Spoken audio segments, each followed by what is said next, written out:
माँ, ये राधिका है, तुम्हारी बहू। राधिका गांव में हॉस्पिटल में नर्स का काम करती है। बस हम दोनों में दोस्ती हो गई और हमने शादी कर ली। राधिका, माँ के पैर छू। अरे चल हट नालायक।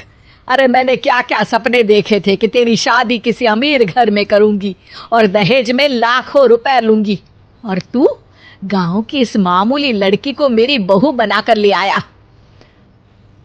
लेकिन बेटे की जिद के आगे सुनीता देवी मजबूर हो जाती है। राधिका सुनीता देवी को फूटी आंख भी नहीं भाती थी। तुम चिंता मत करो भाग्यवान, हम दोनों मिलकर अपनी बहू को इतना सताएंगे कि वो हमसे तंग आकर ये घर छोड़कर चली जाएगी। फिर हम अपने बेटे की शादी किसी बड़े सेठ की बेटी से कर देंगे, ठीक है?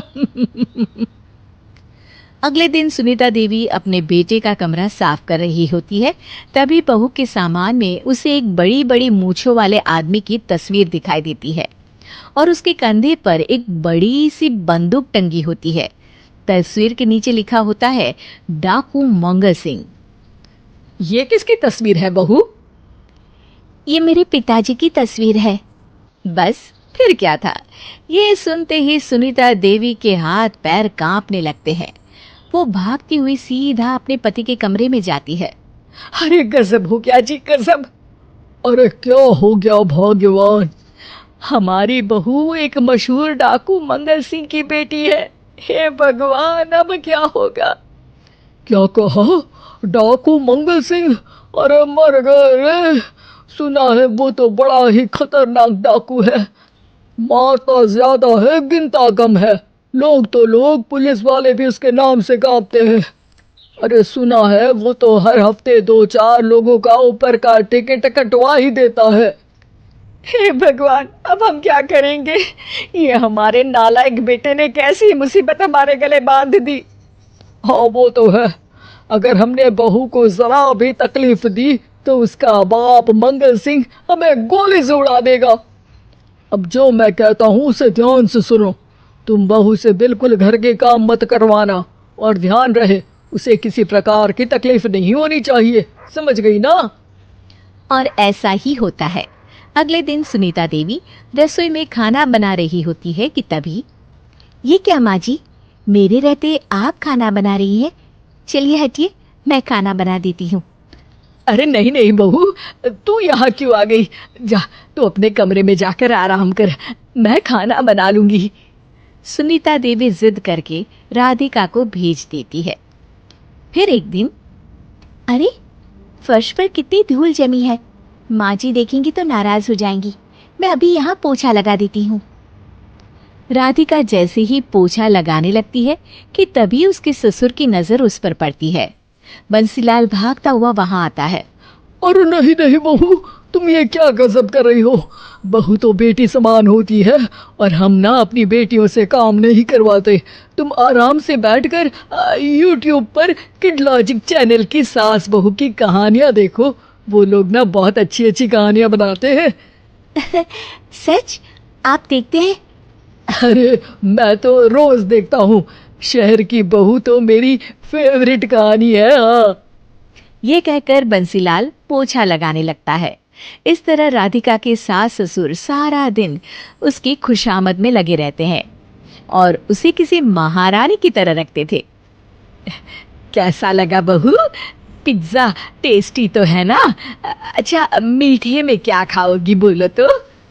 माँ जी, मुझे तो काजू कतली बहुत पसंद है, और उसके बाद एक गिलास लस्सी मिल जाए तो मजा आ जाएगा। ये सुनते ही सुनीता देवी अपने पति को कुहनी मारते हुए कहती है, अरे सुना नहीं, बहू क्या मांग रही है?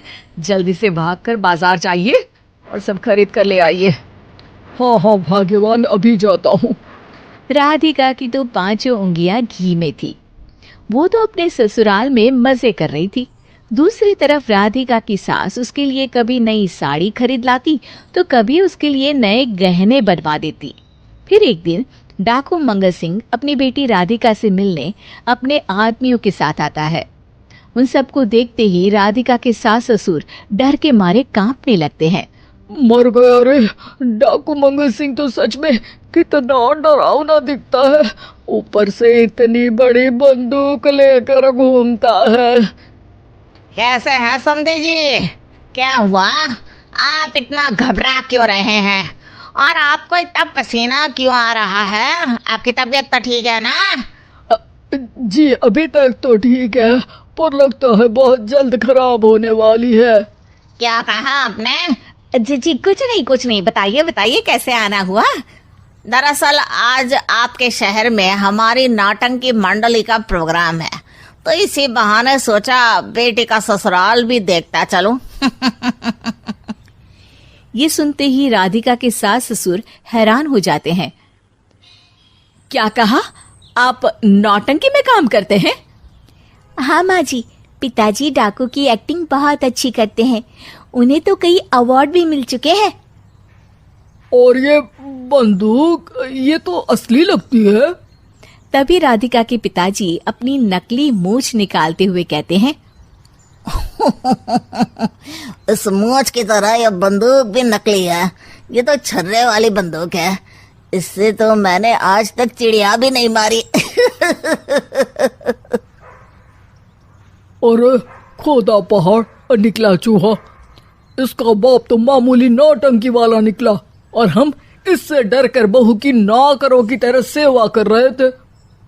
आपने सही कहा जी, इसके पीछे मेरे कितने पैसे खर्च हो गए, और काम कर करके मेरी तो कमर टूट गई सो अलग। अरे बहू, तूने अपने पिताजी के बारे में हमें पहले क्यों नहीं बताया?